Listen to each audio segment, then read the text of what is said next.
Hey there, writers and muse daters. I am super excited to be here today to celebrate an amazing writer. You're going to love Erin. She is just a fabulous human being and writing an amazing story. Erin, thank you so much for being here with us this morning. Thank you for having me. So I know all of the amazing things that you've been up to, but for those who haven't met you yet, fill us in. What are you writing? What genre? What's the elevator pitch for your story? And how'd you get this idea? I don't think I have a good elevator pitch for you, but I am writing women's commercial fiction. And did you say how did I get the idea for this story? Yeah. Okay. Well, it's very closely based to just real life events in my life. And if I told you how like the seed got planted to actually write it out, you would probably think I was insane. So I don't know if I'll share that story, but it's just been this idea in my head for so many years now, and it just doesn't go away. And I'll start working on it, and then I'll stop working on it, and then I'll start again, but it's just never going away. So I just feel like it's something that needs to see the light of day more than just my eyes. But it's based on real life, what happens to real people and struggles that you have to learn to overcome as a human if you want to experience the best version of yourself and your best life. I love that. I love that. Thank you so much for sharing that. And so as you were conceptualizing this novel, and you did have this idea for quite some time, right? It was a number of years that you had this idea. Yeah, I am the idea was given to me probably 10 years ago, but I did absolutely nothing with it. Like I just kind of almost like a dream that you have and you remember it decades later, like because it was that strong or that impressionable to you. I didn't actually put my fingers on the keyboard until like 3 years ago. So I had, this idea, but didn't do anything about it for 7 years. Wow. Wow. At some point during that time, you mentioned that you had started listening to the Writing Gym podcast, which is, of course, where I interview industry professionals about the real deal from the publishing industry. For those who haven't listened to the Writing Gym podcast, they've never heard of it. What were some of your takeaways? What was appealing about that podcast? I think just when you speak about writing, like the craft of it, you just really know what you're talking about. And I had no clue like what the first step was to writing a book or writing period, actually. So you could tell from your interviews, like you knew what to ask. You knew what the people who were listening to your podcast wanted to know because you understand the struggles of like not knowing what a query letter is or what are publishing standards. Most people starting out writing, unless they went to school for that, have no clue. And I'm sure there's a lot of people like me who have a degree in something totally far away from writing or literature, that have an idea for a book or have something they want to say or share, an idea they want to express, and they don't know the first step to going about doing that. So I think that's what I got from the podcast is that she knows what she's talking about. And the other thing that really drew me to it is I am really into neuroscience. I love that concept. I love the idea. I believe in it. And I knew that aligned with who I was and what I believe in. And so I just thought, I don't know if the universe could bring you something more divinely timed when I started listening to it. That's amazing. Thank you so much for sharing that. And, you mentioned people who haven't studied writing, and we've had, I would say 50% of the people who come through the Writing Gym and ultimately publish are people who went and got an MFA, a Master's of Fine Arts in Writing, a Master's in Creative Writing, and yet still didn't have that leg up to publish because there's something missing in Mhm. those programs that isn't helping them to publish. You heard something very distinctive on the podcast in that experience, which you mentioned, and then you decided to get on a call with me, to book a call with me. Do you remember, Erin, what that like final straw was, or that the decision moment where you said, I'm doing this, I'm going to be serious about my novel, I'm going to get on a call, I'm doing it? Do you remember that moment? Um, well, it was probably a series of moments, like most things in my life. I do occasionally get just like struck with, okay, now's the time to do this. You got to do this now. But I'm usually a slow burn on things, and I think I discussed this with you in our capstone call. I just talked about how like I'd been listening to the podcast for a while, and then I kind of put it away because I had some other things going on and I didn't have as much time to, engross myself in other things. And then I started getting these emails that I didn't remember ever getting before that, but they were coming into my inbox. And I was like, I think this is a sign that I need to just book a call and see, because I had been getting up early every morning to write. And for a few months, I had just felt stuck. I had no idea what to write next or, where it was going. And I just felt overwhelmed by the thought of the whole picture of the book.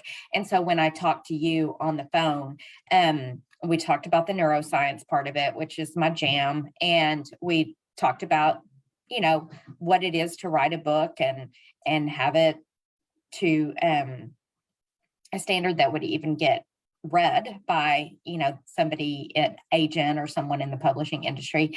And I just decided, like, if I really want to do this, if I want to be serious about this, I need help. I need help from someone who knows what they're doing.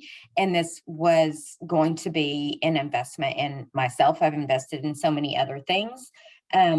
If this is something that I want to do seriously in the future, then it's just like the job that I have now, like I went to school for it.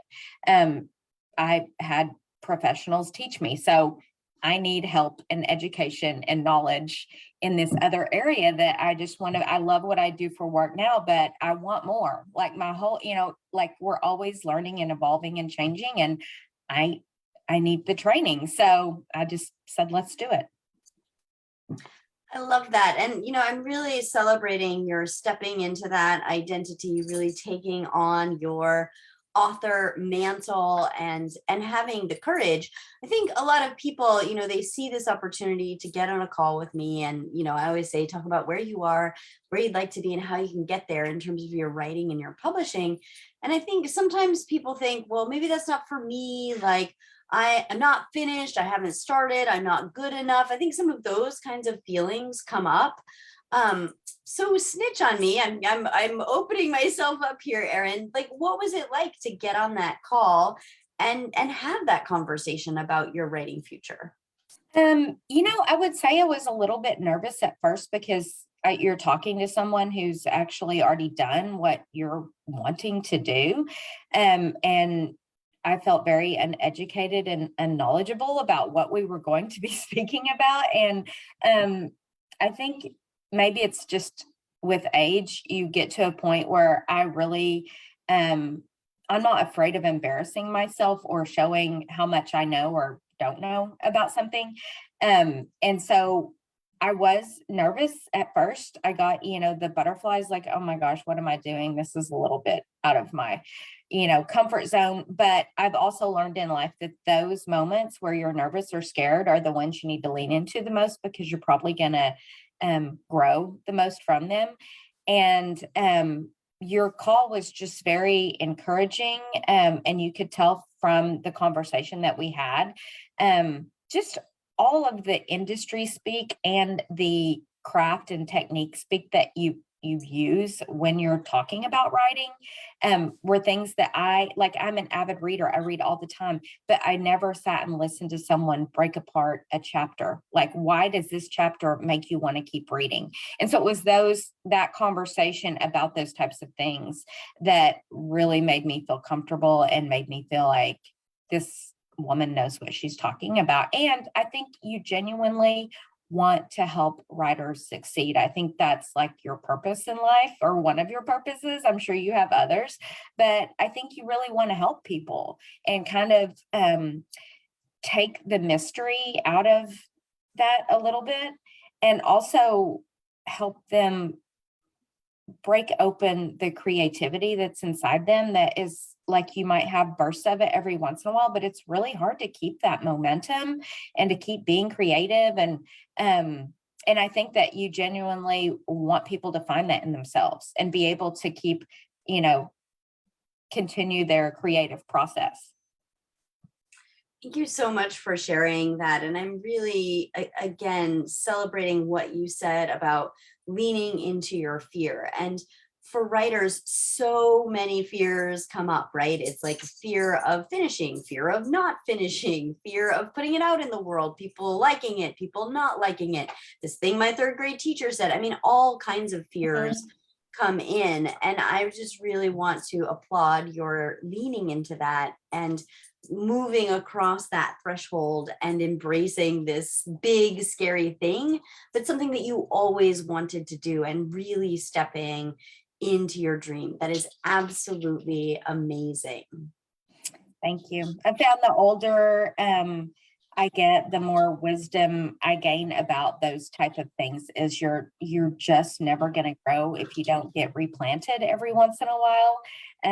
You know, you have to try new soil, and, you know, maybe different, you know, shadow and light from sun. Like, you need different experiences to really grow as a human, and to, I don't know, there's something about the creative part of us that I don't think I realized I had, because I've always loved to cook and do yoga. And I think those were probably my creative outlets. And then once I started writing, I realized how much I liked that type of creative outlet, but it wasn't as natural to me. And I felt like cooking and yoga, I'm great at. Writing, I don't have that same confidence about. And that's what the neuroscience helped to, you know, build. And when we would share in the salons, it really made you feel a lot more confident about your writing, and how differently the concepts, the prompts came out of every person. And it helps you see that you've got a really unique perspective on things, and that you can share those with other people, and they're going to be well received. And I just think that does a lot in building the confidence for someone who's not doing this for a living yet, or hasn't ever done it for a living. That's really beautiful. Thank you. You know, we never can know what would have happened if we hadn't taken the path that we did, but you do know the path that you were on, that you'd been on for 7 years or 10 years with this idea. So, you know, after we had the call, I invited you into the writing gym. You accepted that invitation, and some things happened, right? You're talking about the salon. There was a pop, there was neuroscience, there was creativity. If you compare sort of that experience, being in the writing gym and getting that kind of support, versus the road that you were on, and kind of think about, well, what would have happened to me if I hadn't accepted that invitation, if I hadn't stepped into that courage? Try to play that out. It's kind of an impossible question, but what do you think that would have looked like if you hadn't? Oh, I know what that would have looked like. I'd still be staring at the same page I was staring at, you know, 8 weeks ago. I don't think I would have taken one step forward in writing. Yeah. But you have, right? And now you've got pages, and the pages are great. The word count is great. We care about those things, but the more important thing is that you understand your story, right? Yeah. Oh, so much more. Multiple layers, right, of the foundation. And then we talked about, because you've got multiple timelines, and we talked about that. How does it feel to now look at not only not a blank page, not only some pages written, but to look at it and say, I get my story. I know where I'm going. I know what I need to put on the page and who these people are, to have that kind of relationship and confidence in your writing?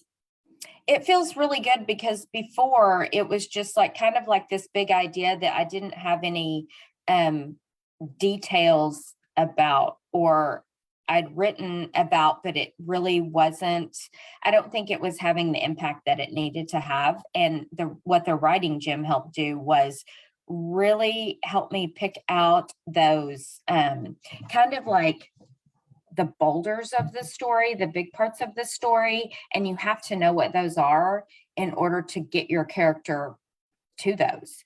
And I think that's what I was missing, the direction. I had this overall idea and I would get overwhelmed just thinking about how I was going to write it. And writing gym really helped me figure out what I needed to focus on at the time. And I would have these epiphanies with you when we would have our one-on-ones or the Q&As. Or even in personal training, like I would have no idea what I wanted to talk about when I got on that call, and I would just kind of wait for other people to have questions. And usually that would spark something and like, oh yeah, I need to ask about this, or I had that question too. But I would just have these, like, I think on our last call, we were talking about what I was going to be doing for the next 4 weeks and why it was easy for me to focus on those chapters instead of these other ones, and why I was struggling with the other ones. And then I was like, oh, because I don't know what her obstacles are going to be. I don't know what her problems are going to be. And then I realized until I figured that out, I can't write. So I knew these other chapters, what had to happen, and that gave me something to write. But it's that type of, like, either it's the questions you're asking us or the questions other writers have that you're like, oh, I don't know that either. I need to, like, those are the things that help you break your book down into pieces that are that don't make it feel so overwhelming, because you have one task. You got to focus on this. And when you get done with this, then you can go to the next one. It's like, I don't know if it was Stephen that said, how do you eat an elephant? One bite at a time. I feel like that's what the writing gym and all the meetings and things that we did, I think that was the best part of it, was it helped me break it down and feel like I could do it, without the overwhelm. It reminded me to focus on the present. Right. And I'm just guessing, because I was there with you every step of the way, that part of what's helpful is that it's individualized. It's not just like, all right, Erin, go write some characters. Great. Okay. The next step is go write some scenes. Okay. The next step is, right. It's like, it's really, let's get in and talk about your book, what you've already done, what you've already thought about. How does that make a difference, that it's not just some general cookie cutter thing, but it's really like we're in there talking about your novel and only your novel? Yeah, it helps because you have those chances to ask specific questions about, like, when you go through the modules and then you learn something, like half the stuff in the modules I was totally unaware of when it came to writing. And those are the things that help you figure out, well, what does that look like for me in my writing, or what does that look like for my characters, or what does that look like for my plot? And then you can discuss those things about your book and your idea. And so that's very helpful to have that individualized concept. Wonderful. And I mean, you embrace that so openly, which is just a huge celebration of you to come to the table and to ask those questions, to put yourself out there and say, I don't know. And the benefit of that for you as a writer was how much you received in return, and the progress that you've made. I mean, just leaps and bounds from where you were before. Definitely. Yeah. That's amazing. That's amazing. So you mentioned, the fellow writers getting together. We've got some bonus sessions. You saw some of our alumni come back. Stephen, you mentioned, who's published, I don't know, a cajillion times, something like that. You can't keep track of how many books he's published at this point. He's really rocking it. What is that community? Because I think a lot of people think, oh my gosh, I've been in other writing groups where I got red penned, where it was really competitive, where people were back by, whatever, like feedback horror stories, right? We talk about those. What was different for you, or what is the community experience for you in the writing gym?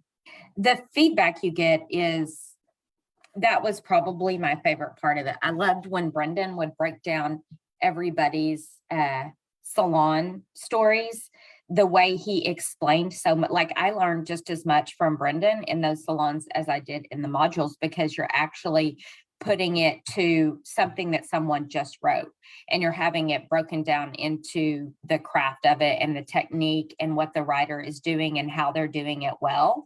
And the other writers, I loved listening to what they read. And some of them, just blew me away. Like, they just had the best stories, or they would just shock you with what they wrote. But also, they were there trying to learn just like I was. And so while, I would have those moments of like, oh my God, I don't want to read what I wrote because what she just read was amazing. But then you get the feedback and you're like, okay, mine wasn't so bad. Like, it just helps build the confidence in what you're doing, because they're telling you what you're doing right, instead of picking apart all the places that you could have done something better or different or whatever. You're focusing on what's working for you, and it helps you build your style as a writer, because you're able to see what you do really well. That's really amazing. And, as you were talking about that, I was thinking about a writer that I spoke to yesterday, and she had talked to somebody else out there who does a class, right? And it's a group class, and you kind of come together every week and do some writing stuff. I don't really know. And I was explaining to her from my perspective how the writing gym is different. And so this makes me curious from your perspective, right? This is a comprehensive program. So you mentioned salons, you mentioned modules, you mentioned Q&As, you mentioned one-on-ones. Like, there are all these pieces that look at you individually as a writer. If you were trying to explain to this person that I was on the phone with yesterday, like, what's the difference between going to some class versus a program with all of these different pieces that hit different neuroscience objectives? Mm-hmm. How do you explain that? The difference between doing those two things? I'm not sure, because I don't know what all the class would be made up of, but I liked how with the modules, you could go back and listen to them. Like, if you didn't get it the first time, you could go back and listen to it again.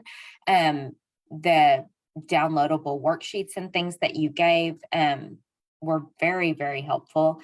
All the personal training sessions where you have someone who's helping you set goals and who is helping remind you to like shush the inner critic that's always in the back of your head. Like, you probably don't get that at a writing class. You probably don't have a professor or someone up there talking about the inner critic, and that's probably just as important to help your writing move forward or not get stuck in the mud, because it's the inner critic that's keeping you there. So I would think that's probably the biggest difference. I don't know that I ever had a class in college where they talked about, limiting how much you listen to that voice in your head. Yeah. Well, thank you for sharing that. I was just curious as you were speaking, but let's get back to celebrating you, because you have done some really amazing things during your time in the writing gym. So you came in with an idea. As I recall, you had some things written, but nothing in any cohesive order. Fast forward to where we are now. What do you know about your plot, your characters, your setting?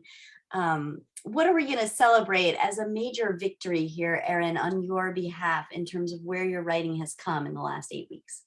Well, I would say that when I came in, I had, like the first half-ish of the book written. I now know what's not going to work in the first part. So what's going to need to be whittled down, but I'm not worrying about that just yet. We'll do that in the revision part. But what I know now what my climax is. And I didn't know that before. I thought it was something totally different, and I was wrong about that. But after we chatted, I was like, oh, I had that just all kinds of wrong. But now I know what my climax is, and I know, what those events are that are building up. So still working on all the scenes that have the rising action. And then really what I will have left is just the kind of the falling action and resolution part. So, and now I've forgotten what your original question was. You can get me back on track. Oh, well, just what we're celebrating in terms of your story. And, you know, as you were talking, I was remembering that moment, that one-on-one conversation where I asked, you know, well, okay, so talk to me about the climax, right? And you were like, you know, deer in the headlights, like, oh my goodness, I don't know the answer to this question. And then we kind of backpedal and we worked through the whole process. And what ended up happening, it was almost like a cartoon, you know, it wasn't literal, obviously, but like there was this light bulb over your Yeah. head, like, oh, and then I like, here's an mixing metaphors part 3, the domino effect of that in terms of you like kind of moving backwards and being like, okay, so if that's my climax, boom, boom, boom, boom, boom, boom, boom, boom, Yes. kind of seeing the plot come together in that moment. Yeah, made a huge difference in how I looked at my story and the timeline and the plot and all that stuff. It really made things a lot more clear for me, which if you know where you're going, it makes it a lot easier to write. It's when you don't know what comes next, or you don't, you don't have all those ideas plotted out yet that are difficult. And sometimes they change. I remember writing one scene and I was like, well, I knew the overall idea of what was going to happen. And then all of a sudden it just needed to go somewhere else. And I didn't question it. And I didn't like stay tied to what I originally had thought about writing. I was just like, this is not where I thought this character was going to go, but let's just see what happens.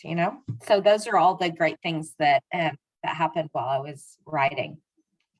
Oh, I love that. I love the openness. I'm just celebrating really your embracing your writer life, you're coming to the table and getting the work done, discovering so much about your book. And, you know, we're looking for exciting things from you coming up here, Erin, as the book gets wrapped up and we move into the next phases together. But I wanted to take this moment to celebrate all the progress that you've made in a really a short period of time in terms of understanding what your book is really about and how to execute it. That is huge. Yeah. So just so celebrating you on this great work, Erin.